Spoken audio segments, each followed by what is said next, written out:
purple stuffed worm in the flapjaw space with the tuning fork does a raw blink on Harakiri Rock. I need scissors. 61! Hi, welcome to Phantom Zone. Connor McGraw. I wish I could remember some more of his lines from the training program. God damn it. God damn it. I don't know why, watching Legion, I was like, this is a weird show. And for some reason, my brain just went, like, turn the clock back to, like, Metal Gear Solid 2 for some reason, and just how surreal the Colonel was the entire third act of that game. There's a field near my house if you've ever been to it. It Right, has many... turn the console off. The crazy thing with that game was I was on 2 or 3 hits of acid when I was beating it. Okay, now here's the thing. I know a lot of people have resentment from Metal Gear Solid 2.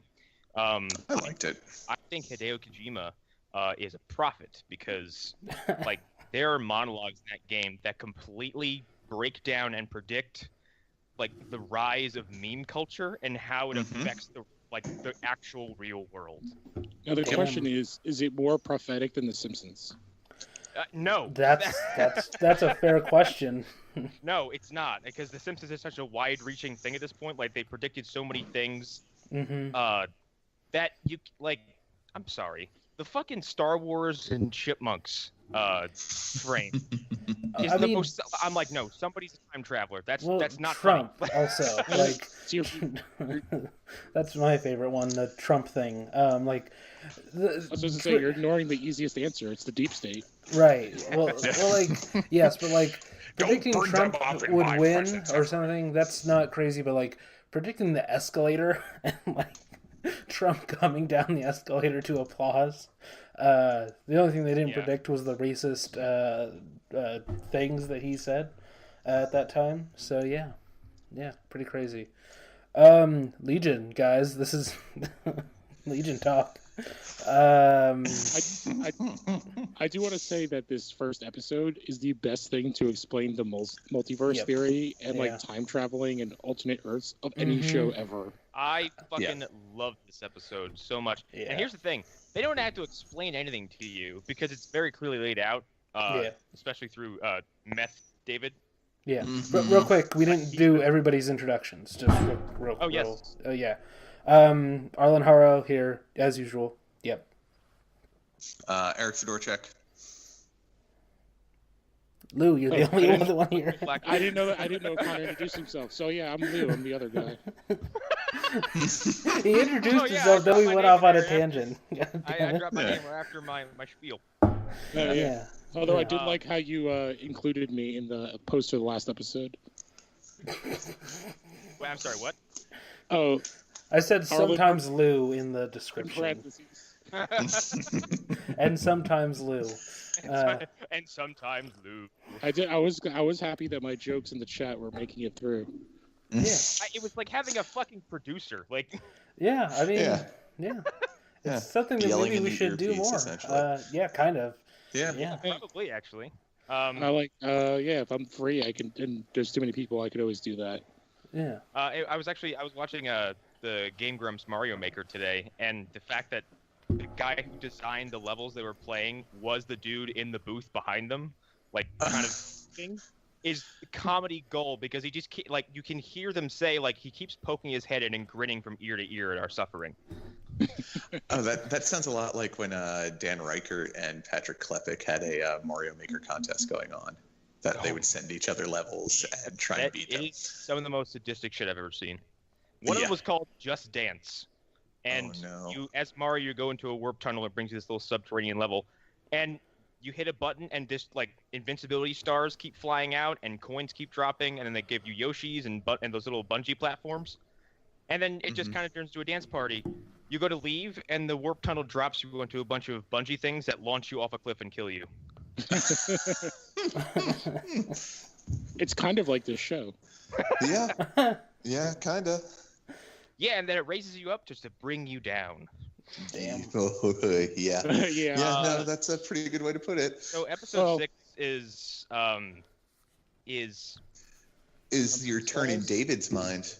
Yeah, it's kind of like that sequence from True Detective when Matthew McConaughey's like, time was a flat circle, but you pour some acid on it, and then this is what happens. It's not even. Oh, go ahead, Elu. I was going to say it's exactly what Meth David explains it with the French Yeah, fries. exactly. Yeah, exactly. Yeah, no, it's string theory. It comes from what you would consider probably like the most unreliable source of the bunch. Right. Yeah. It's the genius stoner. It's the third of like their trilogy of episodes about what's inside people's minds, and I mean, that's at least the way I interpreted it, is that it's showing like the different aspects of where David could have been. Right. Yeah, it was a what if episode, which Marvel loves to do those books, but we got to see like 7 of them or 5 of them, something like that. Yeah, happening congruently. Like, oh, I loved how they would go like, and they would pass each other, and then we would just turn and follow the next one. And none of them played out linearly. Like, some of them you start in like the middle, then you get the beginning, then you get the end. Yeah, like the super rich and powerful David. Like you saw him. Oh, good. I was gonna say he's the only one where we get like a full story. Everybody else we kind of just jump into, I feel like. Well, everybody else was kind of a slave to either drugs or insanity too. The drug David, we get to be like a middle and an end.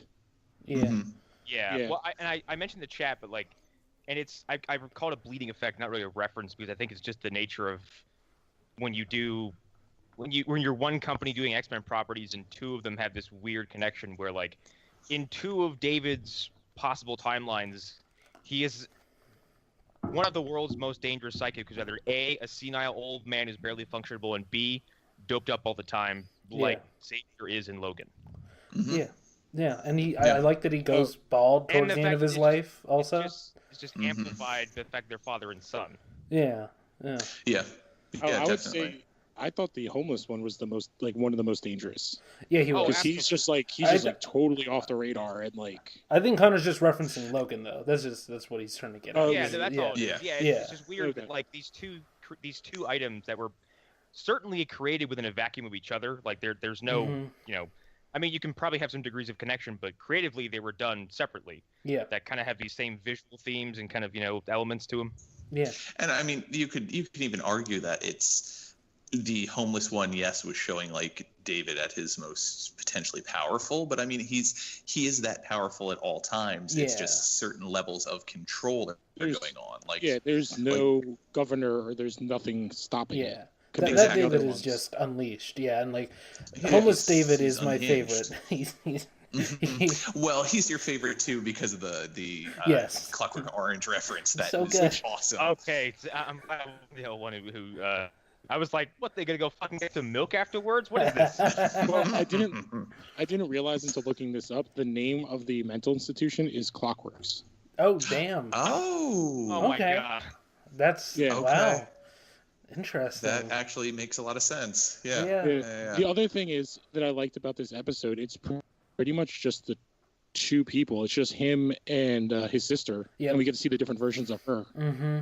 Yeah, with the because she is victimized in any timeline. My God. Yeah. Well, it's something Lou pointed out in the chat earlier too, or yesterday, was that after episode 5, it's great that they gave her a lot more to work with in episode 6, because I mean episode 5 just sucked horribly what they did to her. It was yes, it was the last one. This is the one after we find out that she's now they've used her body to make what's her name? Her face? Yeah. Lenny. Plazas. Lenny. Yeah, because that episode, I wasn't on the episode where you guys reviewed that, but yeah, that broke my heart and was some of the darkest stuff I think I've seen in the show. That was so graphic and uncomfortable without actually being graphic. Like just the existential implications was enough for me, and the sound effects. No thanks. Yeah. Oh, that whole scene was just and this episode featured some of the most like gory shit that the show has produced. Yeah. Yeah, well, when homeless David got cut in half. Yeah. Television. Well, it's on late night though, or later in the evening. And I thought. FX technically they don't, since they're not their cable, like they don't have to follow FCC rules. They just choose to do stuff for their sponsors. It's sponsors, and it's I don't remember what they're called, but fucking there's a department in each studio, and they decide what's good and what's bad. And their FX's is notoriously light, so yeah. That's why, like, I guess it's just the result of growing up in the age where, like, you can watch the censored version of Scarface and just laugh the whole time. Yeah, like Police Academy, where instead of getting called an asshole, someone gets called a mean man.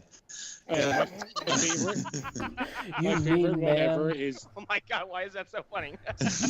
My favorite's Die Hard 2, which is a shitty movie, but instead of saying motherfucker, they say Mr. Falcon. Yes, Yippee-ki-yay, Mr. Falcon. That, and obviously we have to talk about briefly talk about Big Lebowski, and that's what happened when you meet a stranger in the Alps. Okay, I was, for a long time while watching Dragon Ball Z Abridged, they reference that a lot. Instead of saying, they just say, "Find me in the Alps," all the time. And I was like, where am I fucking heard that before? And then finally I was like, oh my god, it's the Big Lebowski. Like, every time someone makes a mistake, they go, "Find me in the Alps." That's awesome. One of my favorites was from The Professional. Gary Oldman screams, "I don't have time for this Mickey Mouse bull squat." And now you can turn on Comedy Central at like 9 p.m. They're like, "Fuck shit ass bitch." I'm like, oh, okay, all right. Yeah. Back to Legion. Yeah, I don't know. This episode was amazing. Yeah, like, and each segment is good. We talked about this a little bit. I love Rich David as well. Like, he's great. Yeah. He's clearly David. If he's David and Farouk, if they just kind of merged. If they like, yes, that's exactly what I saw. I was really into Rich David because Rich David to me actually seemed like a plausible potential like mainline X-Men villain. Yeah. He's super powerful and super wealthy. I'm like, that is he would be a piece of shit to his own kind and have to be put down by some super team. Yeah, and he's I love the idea. Go ahead. I was gonna say I love the idea that he keeps that woman around just because she hates him. Yeah. Because he like took everything because he is psychic. Like, I like seeing the beginning, and then like, what's the sister asking, like, why do you keep her around? It's like, because she hates me, and it like brings me something. Yeah, he's like, that's something I can feel, something that, because he's clearly like desensitized, and like, I love that he's like sexually ambiguous. Also, like, he's clearly just like boning everything and everyone around him because why not? Well, he's almost like he's beating a hole. He's like a half step below like God form. Yeah. Like, I don't know how to describe it. He's not quite like, because he chooses to still live in a house and have people around him and do business, but he doesn't need any of that. Yeah. So he still chooses to. So he's like the Homo superior as opposed to being full God. Yeah. Yeah. And I mean, he's proven that, he can teleport and things like that. So he has no need for earthly goods, but he's doing it just to be an asshole, it seems. Yeah. I like how within the confines of this show, they took a character like Legion, who's not really in the public consciousness, and like elevated him to OP status. Yep. Well, properly. Yeah. Well, he's always OP in the books. Yeah. But They don't use him because he's so OP. Yeah, exactly. Yeah. I like the fact of making a TV show around someone who's used so sparingly. The other thing I was going to mention is you were talking about the cutting in half. That was not the most violent thing in this episode. Oh. The most violent thing was him crushing the one cop into a ball. Oh, yeah. Yeah. Well, we've seen that before, but it's always like a cutaway. But it was like so yelped. crunchy. It was crunchy. Like, I don't know how else to explain it. It was like jerky. Here's Mortal Kombat X was the first Mortal Kombat in my life to make me go, ew. And this got a reaction out of me. I was like, that was disgusting. Well, because it doesn't look like CG also. It looks like clay almost. Yeah. No, it looked like they also just like filmed that guy's face and then just did like put that face and did all the stuff around it. But it also made me think that like this is what a person who's been drugged up and just trying to make things stop would do. Everything that character did, like when everything is just gone, I was like, oh yeah, he's just like not. It's completely subconscious. Yeah, he's just like go away, go away, go away, go away. And that's where I'm also my Logan parallels come into. It's because Xavier's when he has one of those episodes, he's not in control of anything, but he's asphyxiating everybody around because that's just the nature of what's happening to his body and his powers. Yeah. It's complete loss of control. Yeah. Yeah. I do like that in a lot of the shown timelines, like David is very rarely left with a happy ending. Yeah. Yeah. Yeah, I mean, I can't think of one, actually. Well, they don't show you what happens to the 2.3 kids. Mm-hmm. But I think it was heavily implied, like, that was his one happy, like, everything is normal, because there was never a hint of him having, like, severe mental issues even not being in control of his power. Like, I got the impression that he didn't even have powers in that. That's what I got. I got that was what his life would be if he wasn't born with powers. I would say because the mutant gene has to. It doesn't just like out of the womb. It's not fully developed, isn't it? Mm-hmm. Like there's. It's normally around puberty. Yeah, that's why Rogue didn't kill her mother or whatever. Yeah, like that's maybe he just didn't develop. Yeah, probably. Yeah, it's just the genes that were necessary for it to happen just didn't happen. So, I mean, I also find it interesting that we don't see Sid in any of those things at all. Until the mental you do institution. Briefly. Yeah, and she does like pass by him at one point. Also, when she walks by him, right? She's in a car. Yeah, she's in a car driving by him when he's homeless. Yeah. But shortly before he finds his awesome cart or whatever, the grocery cart. Yeah. It's interesting because Farouk he's barely there, but every single time you do see him, it's always like you kind of see the Shadow King a little bit, or you just see him in the mirror with Rich David, and which I thought I was actually surprised because I would figure that he would play into this more actually, in some way. But yeah.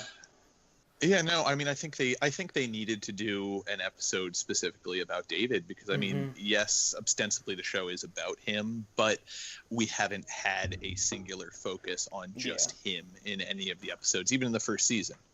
Yeah. Like, so it was necessary to show like all the potentials, and maybe, like I said, I got the impression that this was the same thing as everybody else in the prior two episodes, that you were seeing inside his mind, and because it's so fractured, you were seeing the various versions of what he imagined his perfect life would be. Yeah. I'm reading like on the Wikipedia, it says like this is David like kind of doing the time thing that he's been doing and exploring the different versions of what life could be. Yeah. And in the end, he chooses to go back to the regular life, and it seems that the reason is because of Sid. Yeah. Yes, and this, I think that's what Erik brings up is a very good point, because the first season, he's not really a character. He's audience point of view for the majority of the time, and that's the problem with Legion overall. In the first season, is some of the characters are really light. They're very like hollow, and this season, I just have to commend it right here for being very character developy. Like it just goes all in on making sure you know who these people are, down to very deep levels that they didn't do really in the first season. They spend at least an episode on each character. Yeah. In this season. At like, least one. Yeah, like I said in the chat, I love season 2. They have been rotating the focus a lot. Yeah. Very lost. Yeah, because the one character that they don't really focus on this season gets basically an entire episode to herself, I think in 9 or 10. What's her name? It's 9. Yeah. 9, right? Yeah, because it's directly following all of the plans that David put into people's heads. Yeah. Mm-hmm. Yep. Yeah. So, do we have anything else we really want to say about 6? I mean, so much happened on screen. It's kind of hard to break it all down, but as overall, it's an incredible episode. It's one of my favorites, I think. Yeah. And go ahead, Luke. I was going to say, to go back to what we were talking about last episode, this is the episode where it confuses when the show takes place. Because these alternate futures basically make it that it's now. Yeah. But so that all the technology is current, except when we're in the timeline of the show where it's all wonky. I have a theory about that, but I'll save it for when we talk about Fukuyama's origin story. Okay. So, yeah. No, I was just going to say, like, this I thought was the perfect way to round out the episodes that took place in everybody's minds too. Mm-hmm. Yeah. Like it was a nice way to end it, and it's also my problem with, at least initially with episode 7, was that episode 7 felt like a bit of a rough re-entry into the main plot line after spending so much time with individual characters and having kind of a different focus on what the story was at the time. Yeah, I think Episode 7, and we'll just talk about it now, I guess. It doesn't get interesting until the eggs start to hatch. It's kind of like slow going there, and then that music kicks in, and the eggs start to hatch. That weird ass music. What's cool about it is this episode begins the tying in of every little thing, especially those intro narrator things that we see from episode 1. Yeah. This is the beginning of that tying all in. And does 7 have, is that the one where we see, like, they're talking about the comics code stuff. They're talking about, what is it? Innocence Lost or something? What was the guy, I can't remember the paper that he wrote. Panic. Yeah, the guy who was like, comics should be gone. They were telling that story in the opening of Legion, so it fits. But it was very interesting that he went to that, and that's, again, it's a good pick. And then they moved into the witch trials because everybody knows about the witch trials. I think, I would hope so. But yeah, like the Moral Panic one is really cool and interesting. I liked the reference to the fact that it was a part of the comic book Moral Panic was like these kind of like these sleazy horror comics. Yeah, they were. It was all about like you find and go, yeah, of course this is trash. Well, yeah, because they were like, they were as gory as the goriest horror movies. So like, I kind of get it, but they were also lumping in Batman and Robin, and they were saying like, Batman and Robin are clearly gay, and writers were like, "Well, they are." And that's why they introduced in the TV show, at least, they introduced the ant. Well, no, the ant character. Yeah. Who lived there with them to make sure everything was above the level and blah blah blah, and make sure those tight pants stayed on Robin's sweet sweet ass. They were very high and short. Yeah. Robin's sweet sweet ass. You just referenced that panel where it's like, what was it? I know that ass anywhere. Oh, yeah, I didn't even realize that. Yeah, I wasn't even thinking about that. Shit. Yeah. What is that fucking from? I can't remember. It's from a Nightwing comic, if I remember correctly. Yeah. Yeah, because Dick Grayson's ass has been a talk of many different women and I think some men within the comic and especially in the fangirl and fanboy world. Oh, I mean, he did also. That's hilarious. He did get like weirdly raped at one time. Yeah, that was unnecessary. Seduction of the Innocent. I wanted to make sure I had that. Seduction. Frederick Wortham's Seduction of the Innocent. Like that was I was like, I didn't notice that the first time I watched this episode. I was like, I'm half asleep and I just got off work. What's going on? I don't know where I am. That happens to me a lot. But yeah, like that was really cool to me seeing this the next time around, that they were referencing that. But yeah, I don't know. I do like when the dark, evil demon nightmare chickens decided to start hatching, and like they're just creepy. They're just really creepy and well designed. Oh, their design is awesome. It's like Venom baby aborted chickens. Yeah. Yeah. They're like tar. Like they're sticky. Again, Noah Hawley should direct Conjuring 3. I'm saying it. He should do it. It's his. I think he should direct a fucking Thing movie. Oh, God. Ooh. Yeah, there you go. That would be, Now you're talking my language. Here's the thing. You say anything, though, and I'd be like, yes, do it. One fish, two fish, blue fish. Okay, I'm in. That's exactly. That's the thing with the show. It shows that he can handle pretty much any genre. It seems. Yeah, he could do a Pixar movie and he would nail it, like 100%. I just like how he takes you from full on Wes Anderson irresistible charm to giant tar spiders bursting out of someone's spine. Yeah, a tar spider chicken insect thing, whatever they are. Just like going full spine buster on somebody. Mm-hmm. Yeah, and I like how powerful Farouk is. Like we're really seeing how like next level he is, where he figured out time travel just as like a consciousness, just like, oh okay, I do this thing with a psychic car. It's not a real car; it's just in his mind, and he's generating the energy. It's a fucking mental construct. Yeah. Like this will do it. So what I get from that is that he's kind of like the number 2, but he has experience compared to David. Like, David doesn't understand how to use his abilities, and he's so much more powerful than And it's probably just because he's a consciousness. That's probably why. Like, he doesn't necessarily obey the rules of physics that we know. Exactly. So yeah, that was cool though, and I like the music choice is great. The surface level observation is like, here I am with my psychic car. I'm going to open the trunk and dip my hand in purple light and take this tube and bring it up front and then dip my hand in some more purple light and plug the tube in and bam, time travel. You get it? Well, wasn't that in episode 8, though? I don't remember. I think it was 7. No, it's this episode. It was? Because... Yeah. Okay, because he talks to Sid after he tells David. Sid. Yes. Yeah, he tells David to go to the kids' table. Remember? Okay. Yeah. Oh yeah. Yeah. Is Future Sid a fucking robot? No, I think she's a cyborg though. Possibly. No. I don't know. I couldn't tell. Is she missing an arm? I've always been wondering that. Yes. She's missing an arm. She's missing an arm. Someone makes it a point to reference the fact that like she's not the original Sid. Yeah. But there is a close up of one of her hands, and she has like the reverse of fingers. Yeah, like the reverse of fingerless gloves, like individual she's also fingers. Sort of powerless as well. Yeah. Yeah.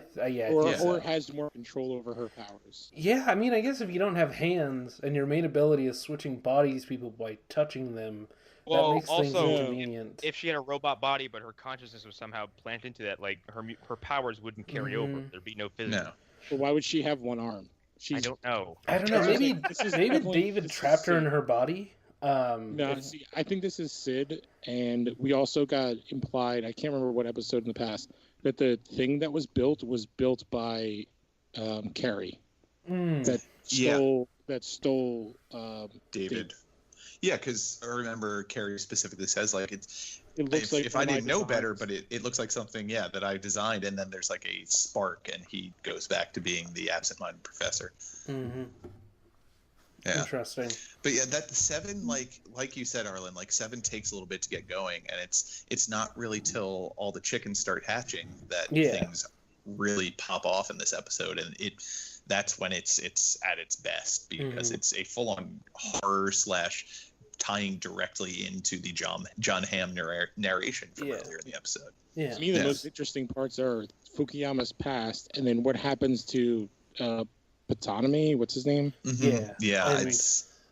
Because I still don't understand like what goes on. And here's my thing. I don't know if Ptolemy is factually, physically in 2 pieces on the floor, or if that'll happen in his head. I think it'll happen in his head. I don't know. His body is definitely damaged, but he's whole. He's whole because they show his body. Yeah, I think in the next episode, right? Yeah, I think so. And it's also when they drag his body off to be downloaded into the tree computer. Like he's still in one piece. So yeah, it's just showing like I know. I just said the most I know. We need to examine that sentence. His body was dragged down to be plugged into the tree computer. Like, god damn it. Yeah. God damn it. Which the thing is, he's not alone in the tree computer. Right. No. I love this show though. I love it so much. Well, and that was the thing. It was he gets plugged into the tree computer. Legion for idiots. He gets plugged in the tree computer, and they plug the depressed man into the tree computer, and his dad. Bye-bye. Like, when he's first in there and realizing where he is, doesn't he see the old woman in the rocking chair? Or is that the next episode? No, he sees her. Yeah, he sees her, but we don't know what the context is of her because we don't find that out until the next episode. Yes. Right. Yeah, we learn that she's a driver. And then 8 is... She's only there for like 3 episodes, but she is an interesting character. Very fully fleshed out in a short amount of time. That was the thing, though. Wasn't she also in Fukuyama's room when he was... Yeah, so she makes some moves. She travels around quite a bit. Yeah. She was his nurse. It seems like when he was... After the surgery, she was like his bedside nurse. Mm-hmm. And I guess, like, in his wisdom of after she got old and died, because she was really young when he had the surgery, he brought her inside the machine to be there.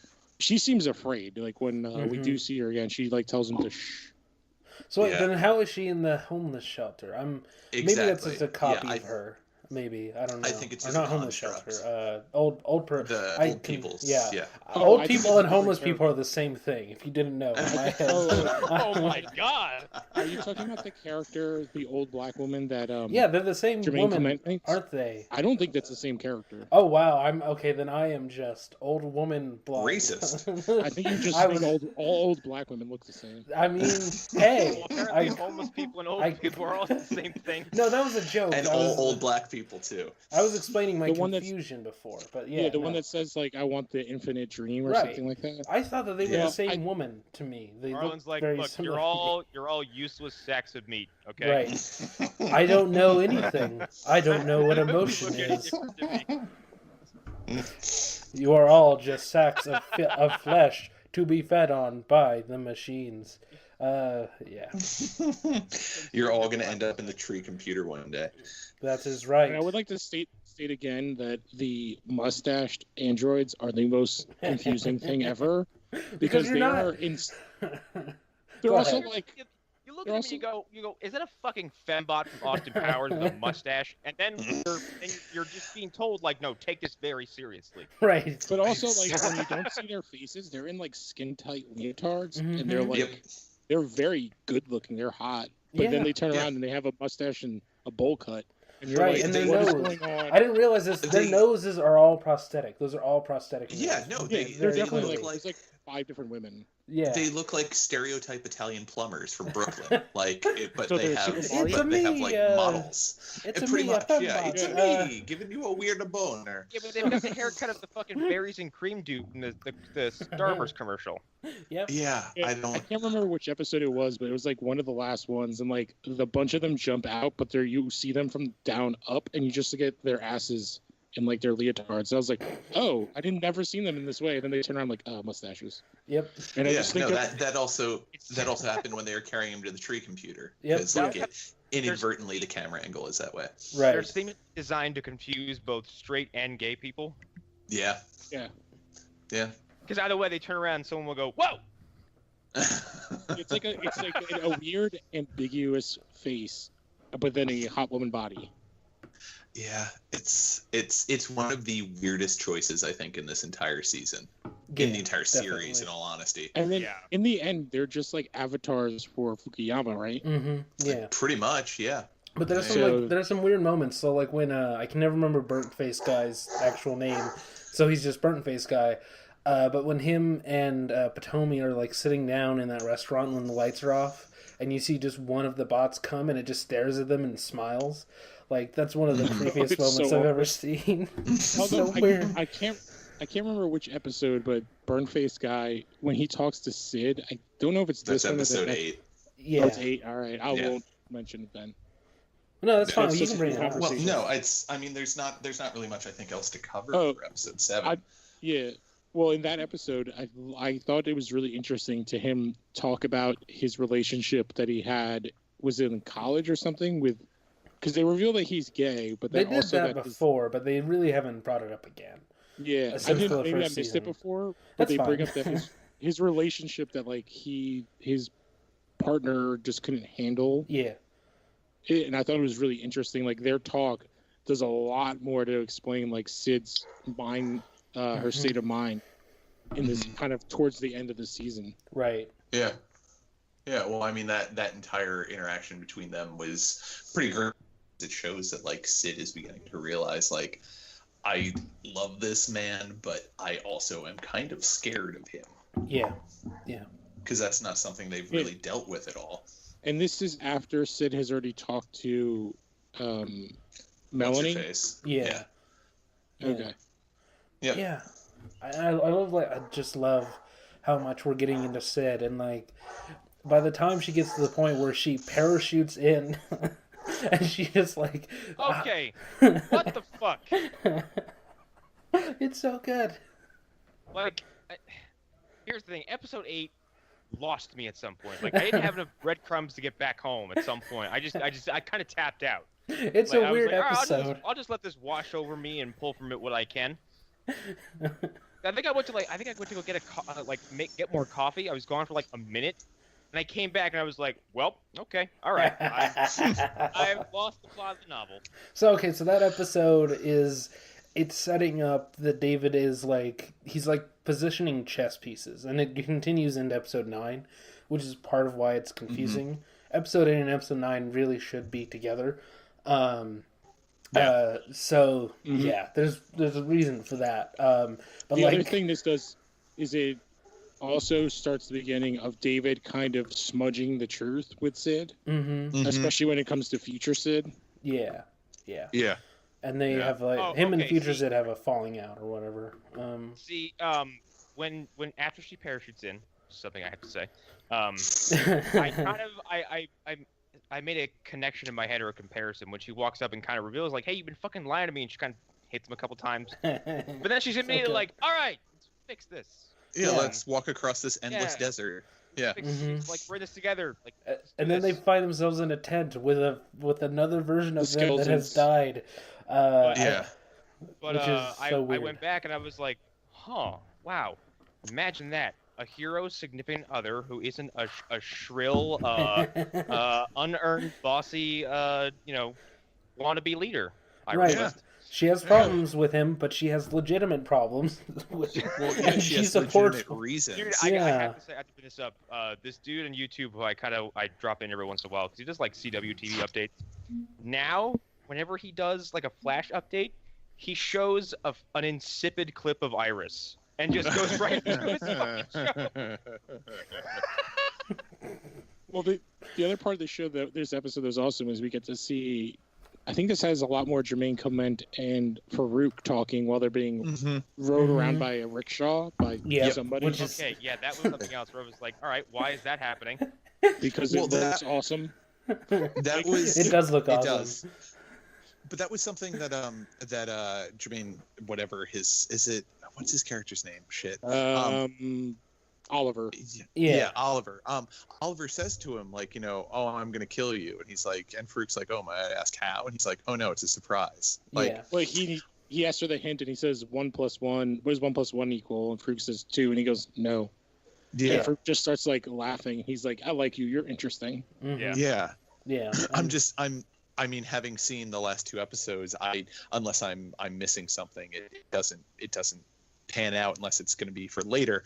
But yeah, I thought that was interesting that that they're showing that he still has some control over what's going on in his own head, even though it seems that he's basically just a passenger at this point. Right. Well, he clearly contacts Melanie, which makes me think that she is the other one in that 1 + 1 equation. Good point. This is funny because it's like half of us have finished the show and half of us have not. Yeah. My interpretation of that is that 2 people working as one cohesive unit is going to overpower one singular entity. Yeah. Anybody who's been in a team versus an individual is an uneven fight. Yeah, it's like Iron Man versus Cap and Bucky. And Bucky. Yeah. Cap and Bucky as one unit is unstoppable. Yeah, it's like 3 people. All right. That I can kind of see that in context of what happens. So yeah. Well, because anybody who's ever been in like a service industry, like moving stuff or like lifting things, they'll tell you that 2 people can do the work of 3 people, with the right motivation. So, it's interesting. I'm trying to not spoil some Yeah, I know. Yeah, I know. I'm don't Tom Holland me. Don't pull an owl earlier. Owl.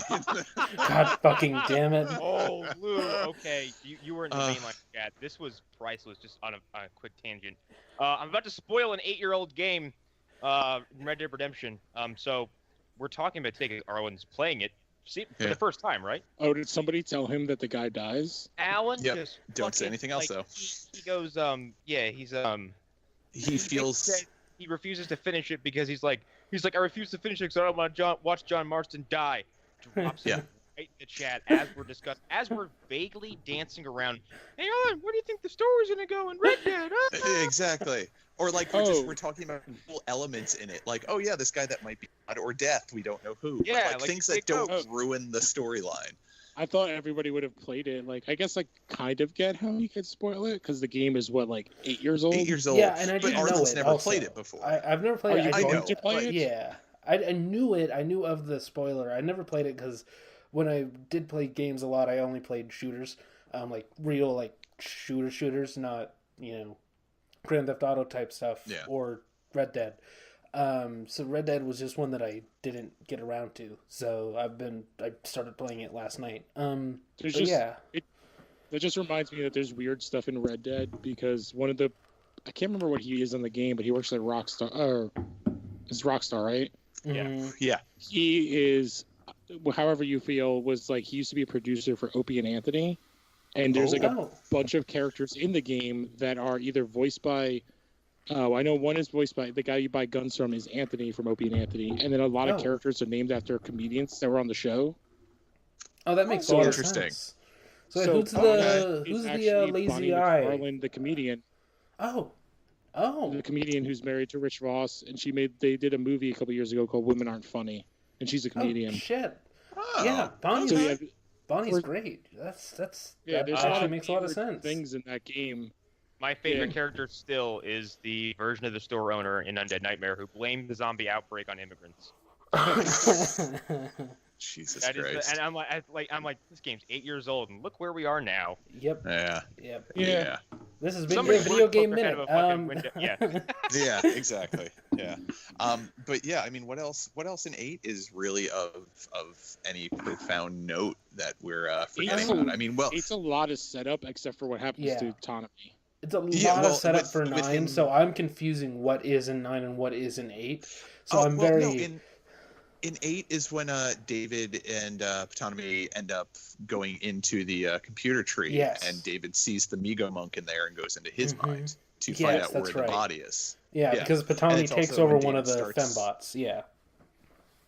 Yep. Yeah. And it's also when David starts to... Is this an 8? When he starts to pull his, as you put it, Arlen, chess pieces together, where he's just meeting people. Yes. Yeah. This is the episode where he walks to people and taps them on the head.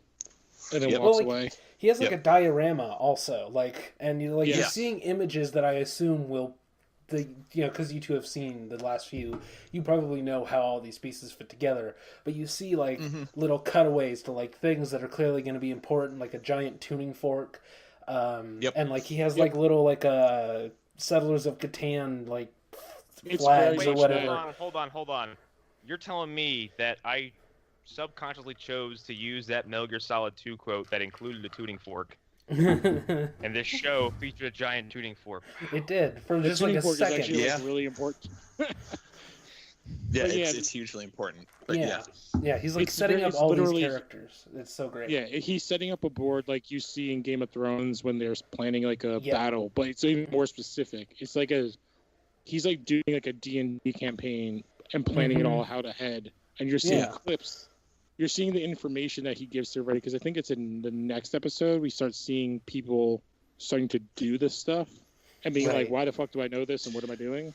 Mm-hmm. Well, the next episode is the one that's all about Melanie, is her name? It's a lot about Melanie, yeah. It's Melanie and I don't know what to call her. Lamy?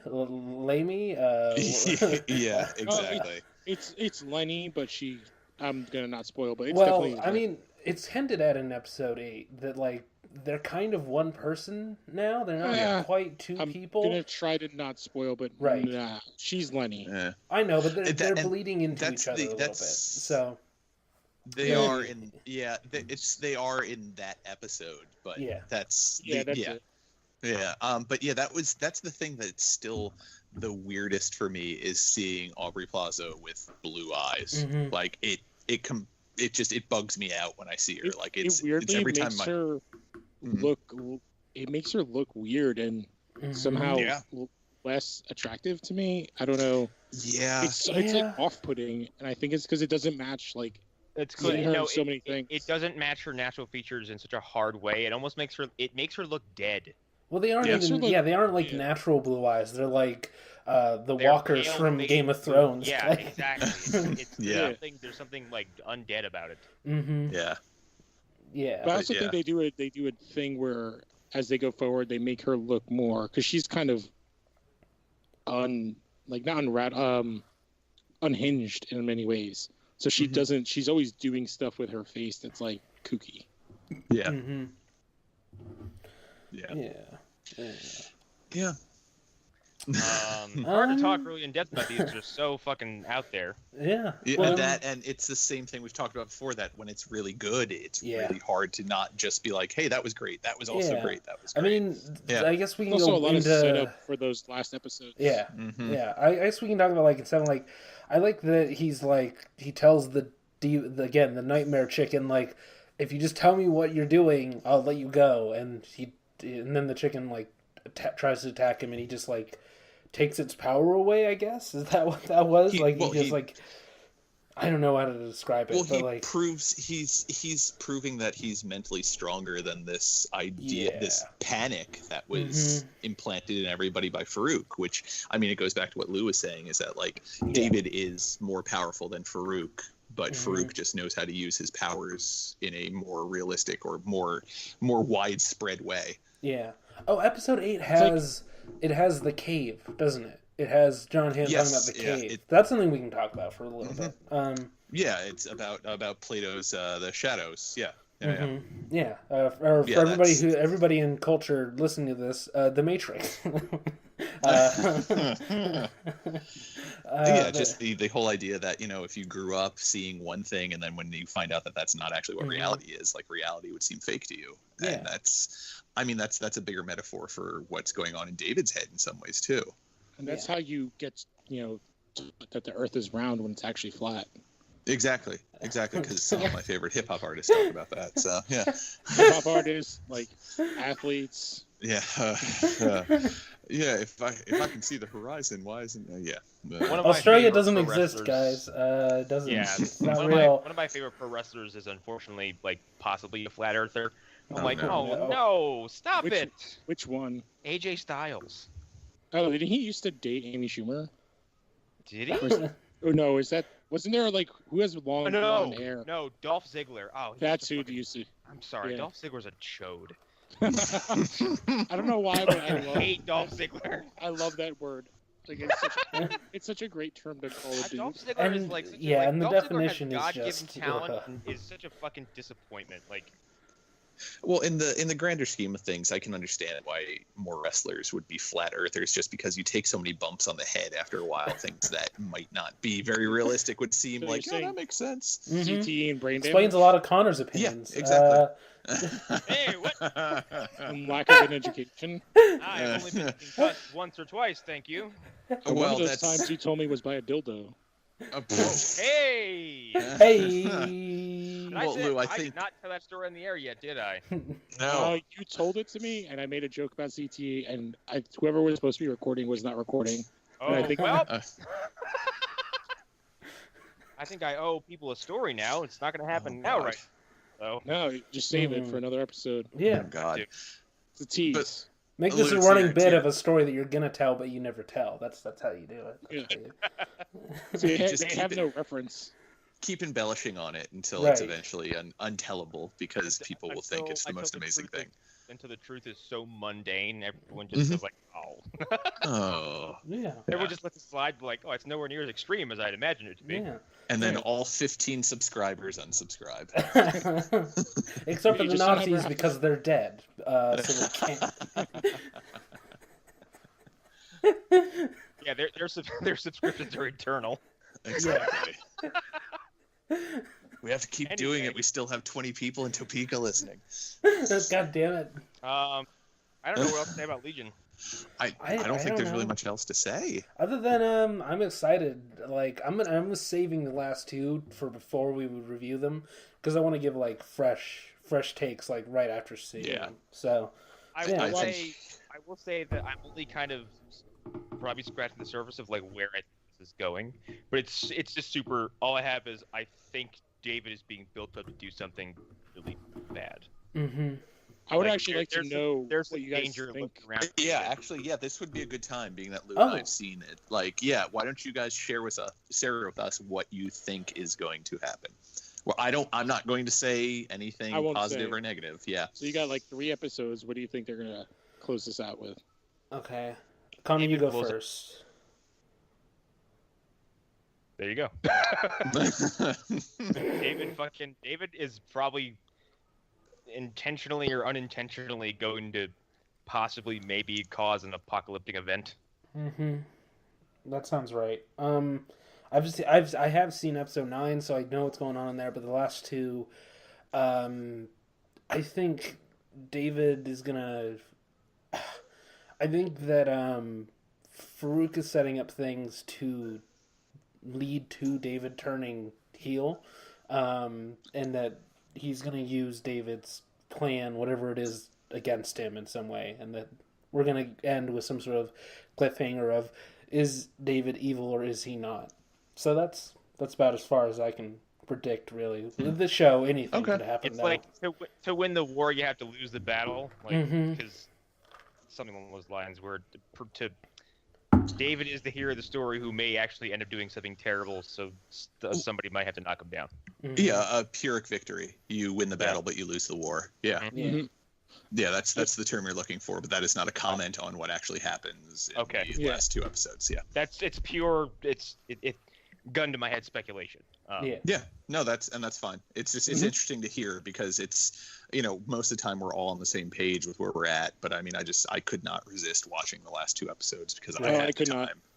I watched 9 and 10 one night and then 11 the next night. Yeah, and I would have watched 11, but I ran out of available time.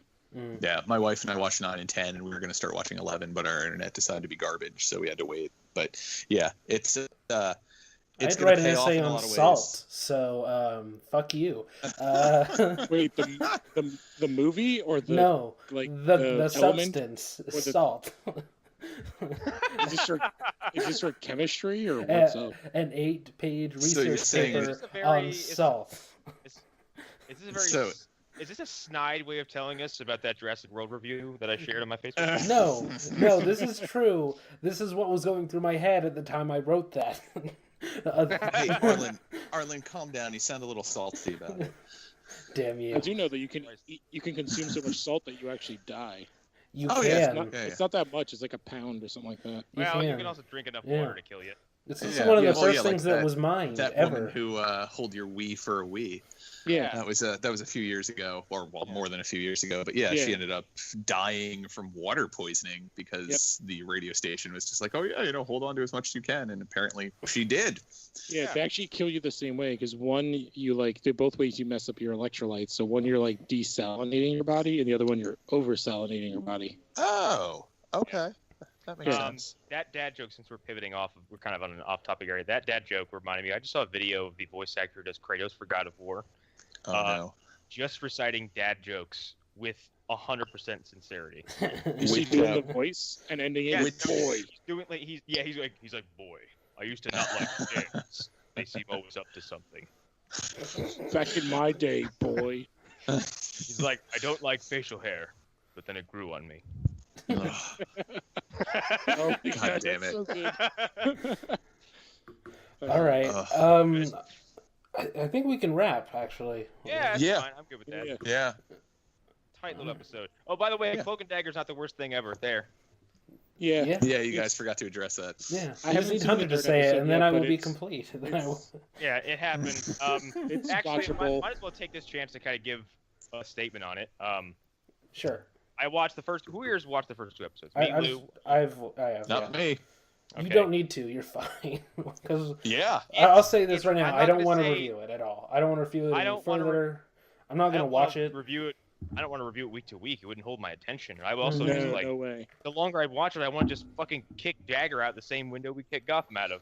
Yeah. Well, as you labeled it, Connor, in the chat, was you're kind of tired of court-appointed television shows. Right, and if I'm not into it.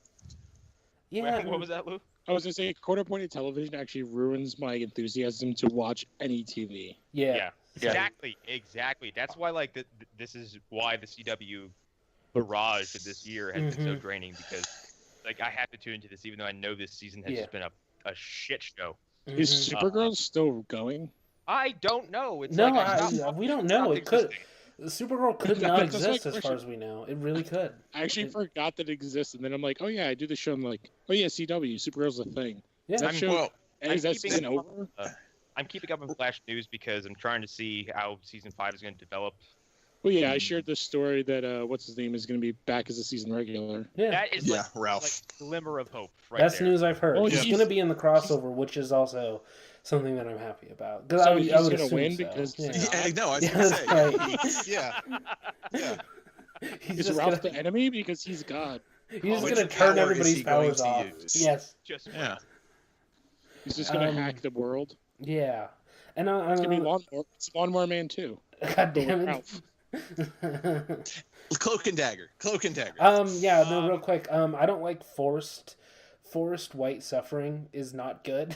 Like it's the most like it's here's the thing, like there's real there's real actual white poverty in the world, and like the fake white poverty that they came up with for the show is like, okay, I don't care though. I don't care at all.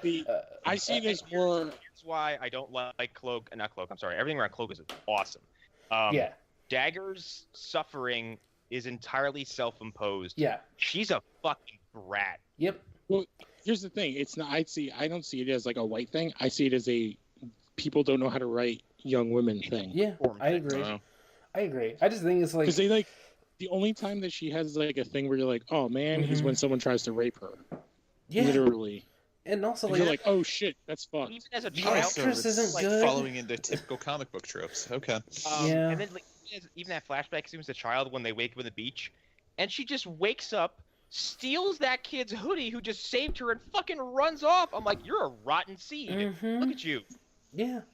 And here's the thing, it's a pilot, so actually I will probably try out episode 3 just to see if there is any improvement, just because morbid curiosity. But I'm not planning really to watch this show any further. Maybe I'll check back in if I hear good things. So I watched episode 2 twice. Well, from everything you guys are saying, it sounds like they completely missed the ball on it. I might be misremembering it, but I thought their origin was that originally both of them were drug addicts, and the way they gained their powers was there was an experimental thing they were using on them to try and cure them. No, in this one, they have their own particle accelerator explosion now. It's literally it's Roxxon. Yeah, it's kind of like some rig like blows up. Yeah. Okay, so they're using the Ultimate Universe storyline for them. Then. Yes. Okay. Yeah. The thing is, though, like everything with Cloak is beyond interesting. Like every part of his story is not. It's current, interesting, and compelling. Yeah. Like I even like the idea. I was afraid because I know I saw the previews. So I was like, oh, he's gonna be rich and she's gonna be poor, and that's their dynamic. That it's poor white person, the rich black person. Yeah. And I was like, oh, after the first episode, I was like, oh, they're rich because they sued, but then that's not what it was, and I'm actually happy that it wasn't that. Yeah. They're actually like a working class wealthy. Yeah, like Cloak, everything around Tyrone's story is like he is a kid who is trying his fucking best to do the best he can at everything, and the universe just keeps shitting down his throat. Although my two comments I think that his high school, the coach is the dumbest, fakest TV bullshit I've ever seen that would never happen in real life. Granted, I think some of the elements around the said universe throat shitting are so like unrealistically transparently silly and unrealistic, like locking him in a fucking cage and assaulting him for making them do push-ups is really insane. Oh, the whole basketball game in the first episode, it's like, oh, they're not paying attention. It's like, this is, if there's some like big prep school and he's some star, like that would never happen. Right. No. The other thing I just wanted to ask, so would you say this coach is better or worse than the coach in Nightmare on Elm Street 2? Wow, that's a good question. Better. Okay. He doesn't specifically assault his like student. He just sets it up where it's like that there's definitely going to be a Full Metal Jacket situation. Right. Yes. Well, he doesn't try and pick him up at a gay bar. So no, but they very much set up a Gomer Pyle situation, and it's not good. Things don't work out very well. But in light of in the pantheon of Marvel TV shows, even superhero TV shows, it's not the worst thing I've laid eyes on. Yeah, it's kind of meh. And Iron Fist are still a thing, and Inhumans is probably the farthest we can fall. Yeah. I mean, it's definitely not as good as I expected it to be, so that's part of it. But yeah, the biggest thing though is like it's 100% not meant for 30-year-old adult men to be watching the show. True. This is very true, but at the same time, Teen Wolf It's literally a exists, so network your built on argument Pretty isn't Little valid. Liars. But yeah. I didn't watch that garbage, so No, that show is amazing. But you this is shut your mouth. Yes, but that's on it's a different network. But this is a network built on like Pretty No, but Little Liars. it's the same audience though. It's the same. It's aimed towards the same people. Kinda. I feel like Teen Wolf was more male. Like this is a more female-centric network. Well, Teen Wolf was more fun, so yeah. Well, this show is definitely. There's no way this show can be fun. I know that here's one about Freeform. Freeform used to be what, ABC Family? It used to be. It used to be direct competitors with MTV. When you get yourself a minute, go look. I think it's on YouTube. Look up the ABC Family TV promo for Batman Begins. Mm-hmm. It is the funniest thing you'll see. It's the best thing. They reframe the narrative that Batman fights for love, and that's it. Mm-hmm. And Batman Begins? Yep. Well, he's fighting for Rachel. Down the rabbit hole. On ABC Family, they used to be a primarily Christian. They used to because they weren't always ABC. They were just called the Family Channel, weren't they? There was like their big show that they had like 10 years ago that had Molly Ringwald on it.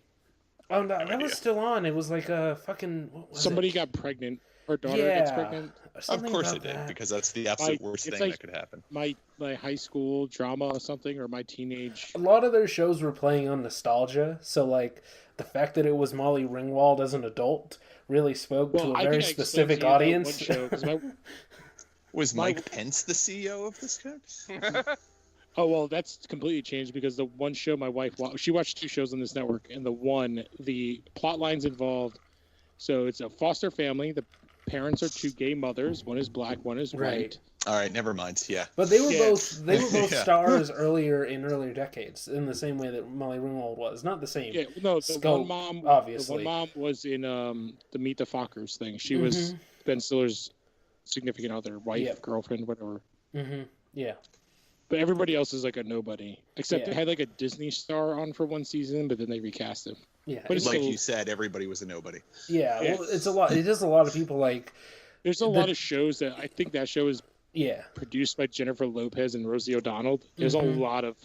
They changed their thing. They're very, very millennial. Well, like on Lou's point, like a lot of the people who were doing like Disney Channel sitcoms, who grew up but couldn't make it in regular Hollywood, ended up doing ABC Family shows because they couldn't do that Disney makes Channel a lot of sense. Stuff. So yeah, it's like, oh well, it's the same people actually, so just come over here and to recall our Arlen, the one show my wife watched that was about deaf kids. The son was Superboy in Smallville.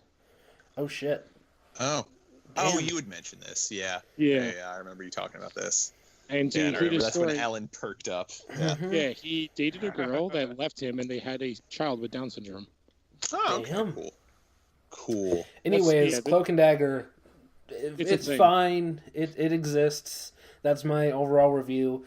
Again, as I was defending the trailer 2 years ago, it was not the worst thing, which is what it was called in that episode. I would like to say, compared to the other kind of teen Marvel show, which is The Runaways, it is much worse. I believe you. And I implore any of you to go and watch it. Like, I know Hulu's like a thing that some of you guys don't do, but it's really just time. You can find ways. It's time. I don't need it's got Spike and Dr. Doom. I mean, that's cool. I'm into that. It's just like I didn't have time before. Now I do. Dr. Doom from the Fantastic Four we just watched. Ow, I don't like that one as much as I like Toby Kebbell. No, but he's so good in this because he's exactly what you want him to be. Nobody likes him as much as Toby Kebbell, let's be honest. Toby Kebbell played King Kong, so, yeah. Anyways. It's also got Spike from Buffy. I mean, he's played out, though. He was Piccolo. It's got a goddamn dinosaur in it. Who was he in Flash? Or what? When? Because he was in the Arrowverse. I don't remember who he was. He was like he was in Smallville as Brainiac. Oh, that's right. So why hasn't he been in the Arrowverse yet, though? Because I feel like he will be at some point. It's just like when. Because he probably has a deal with Marvel now, where they're like, no, you're not allowed to do their stuff. I don't care what they say. I wish that exists, but it doesn't. Only Josh Brolin can cross the streams. No, everybody can cross the streams now. But yeah, I think we're good though. That's been our show, I guess, or whatever. I'm so tired. So I'm dead inside. Anyway, I've been Connor McGraw. This has been our Legion review. We're in between Movie Dumpster episodes, but Tammy and the T-Rex is still out. What the fuck did we just watch? Oh, Upworld, a gnome named Norm. Directed by Stan Winston with Anthony Michael Hall. That'd be a very different movie if it was just a Norm named Gnome. Norm named Gnome. I could just see that play like Norm Macdonald. This is like, yes, I know my name is Gnome, but I'm like 6'5". I'm a gnome. I'm a gnome. Hey, I'm a gnome. Hey. I'm short, but I'm actually tall. You get some cheese sandwiches, and then you put them in the back of a truck. Wow, it'd be the most awkward, laughless movie you'll ever see.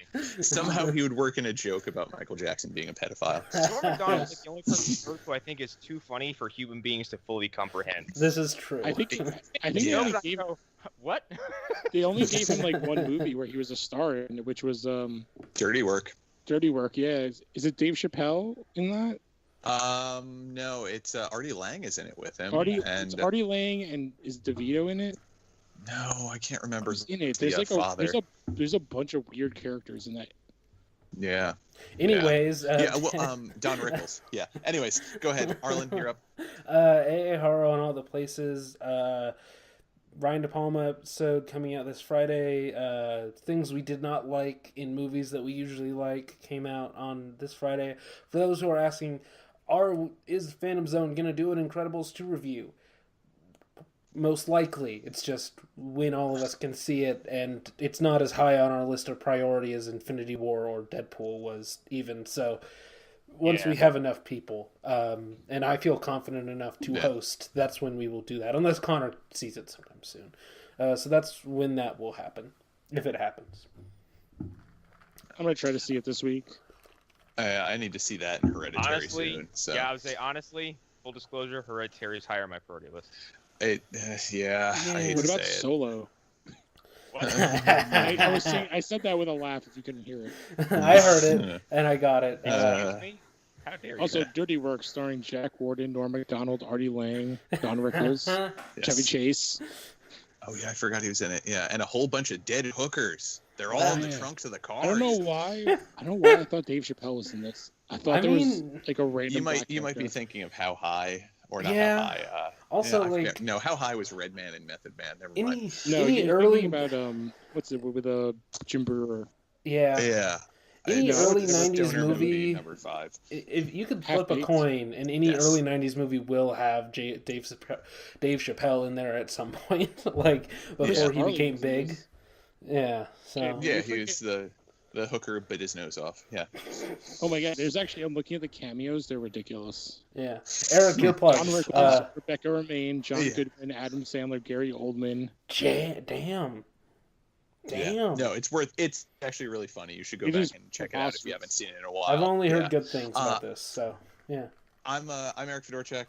You can find me floating around the Phantom Zone. I'm also on Instagram as Erik_Fedor. Pictures of my 115 or 120 pound 11-month-old dog, cats, food, comics, that stuff. And for those of you who do care about DC Comics, the re-release of the Infinite Crisis omnibus came out, which is like 1,400 pages, and it was the DC event that got me back into DC Comics for a while back in the late 90s, early 2000s, I want to say. It's quite good. It's the one where Max Lord gets something done to him, and it's where is that the Ted Cord?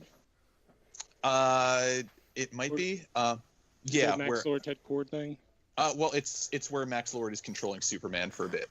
Is that where Wonder Woman does the? Yeah, it does her thing. Yep. But yeah, it's a really great series. Which Crisis that Supergirl dies? That is the Crisis on Infinite Earths. That's also where Barry goes into the Speed Force. Yeah, the only one I remember always is Identity Crisis because it's so different from the other crises. Well, it was a writer who wasn't actually known for comics that well because he was an author. It was Brad Metzler, if I remember correctly. Oh. Yeah. Anyways, those are my... And I'm Lou Gonzalez, and I'm Lou A. Gonzalez on everything, and Smallville Chronicles will keep going. And this week featured the episode with current day Lois Lane, Amy Adams, where she's in a fat suit and then she eats people. Cool. And you would think that she's a teenager, except that she's actually closer to 30 because she doesn't age. She's ageless. Gorgeous. I think we actually do the math on the episode, and she's 27, and she looks better. She looks better now, if that makes any sense. Yeah, well, I was telling Al like Canadian lighting and very bad lighting at that I saw from the pictures. I think he brought it up. But yeah, there's like 2 scenes at the end of the episode where she's not in makeup. Yeah. And she's Amy Adams, and she is melt your face gorgeous. Mm-hmm. Huh. Yeah. I think this has been the show. Bye. Bye, everybody. Fuck X-Men Apocalypse. Fuck Chris Hardwick again. Yes. Fuck Chris Hardwick. Bye. Barbed wire.